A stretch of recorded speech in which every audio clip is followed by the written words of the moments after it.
ایک منزل سے دوسری منزل کی طرف رواں دواں ہیں. سامان سمیٹا جانے لگا. دریاں، قالین اور فرش لپیٹے جانے لگے. خیمے بھی اکھاڑ لیے جائیں گے اور 1-2 گھنٹے کے بعد اس میدان میں پھر ہمیشہ کی طرح خاموشی اور ویرانی چھا جائے گی اور صرف ہوا خاک اڑانے کو رہ جائے گی. ایسی خاک جس کے لیے مدتوں مسلمان اپنے اپنے وطن میں منہ پر ملنے کے لیے تڑپتے رہتے ہیں اور کئی تو بغیر اس پاک جلوے کو دیکھے ہی دنیا سے کوچ کر جاتے ہیں. یوں تو نگاہ شوق نے کیا کیا نہیں دیکھا، جلوہ جو دیکھنا تھا وہ جلوہ نہیں دیکھا.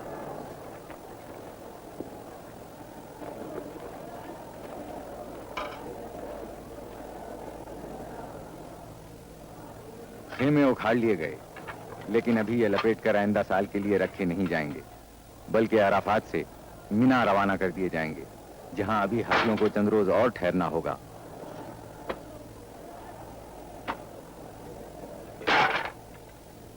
عرفات اور مشعر الحرام کے درمیان تقریباً 10 میل سے زیادہ فاصلہ نہیں، لیکن بھیڑ کی وجہ سے راستہ نہیں ملتا.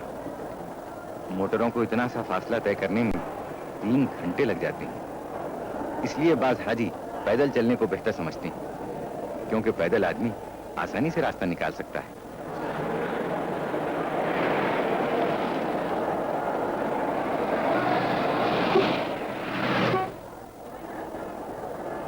مشعر الحرام میں نہ کوئی عمارت ہے نہ خیمے، بس آسمان کی چھت ہے اور زمین کا فرش. حاجیوں کو یہاں ایک رات گزارنی پڑتی ہے. رات ہی میں حاجی یہاں سے چھوٹی چھوٹی کنکریاں چن کر جمع کر لیتے ہیں، جو دوسرے دن مینا کے میدان میں 3 شیطانوں کو مارنے کے کام آتی ہیں، تاکہ حضرت ابراہیم علیہ السلام کی طرح بدی پر نیکی کی فتح کے سبق کو پھر سے دہرا لیں.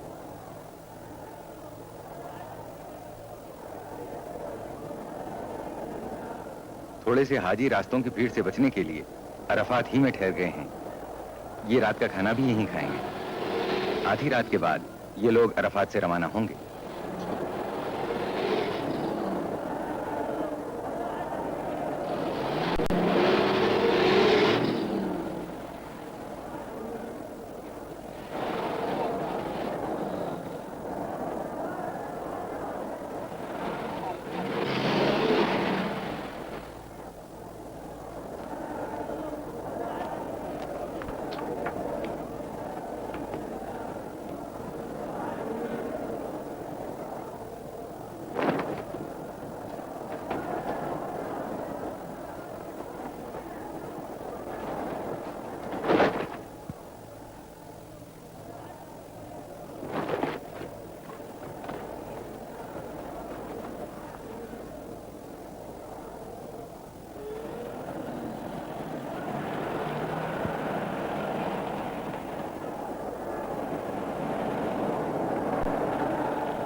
سویرا ہوتے ہی حاجی مینا کی طرف روانہ ہونے لگتے ہیں.